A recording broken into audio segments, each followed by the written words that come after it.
Супакой дабро сябры, прывітанне. Сённяшняе Божае Слово дазваляе нам падглядзець і падслухаць размову Езуса з Айцом, дакрануцца да іх вельмі глыбокіх адносінаў.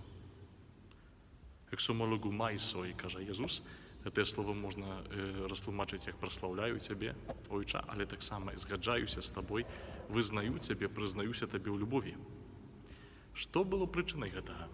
Христос сам кажа, ты закрыў пэўныя рэчы перад мудрымі і разумнымі, адкрыў іх немаўлятам. Там даслоўна ужыта слова «непёс», што значыць не толькі дзіця, але таксама і чалавека слабога. Чалавека ў стане дзіцяці не падрыхтавана. Бог выбірае, каму адкрываць свае таямніцы.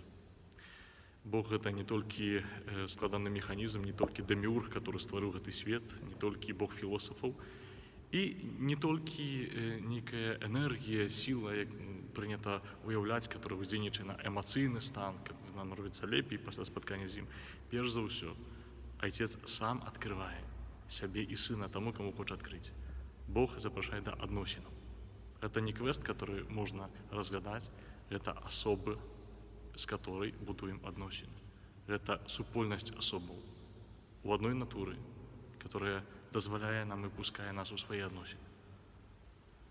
Такога Бога праслаўляе Христос, такі Бог сёння з табой разам, такі Бог запрашае цябе таксама адкрываць яго таямніцы, бо сам хоча, каб ты гэта зрабіў ці зрабіла.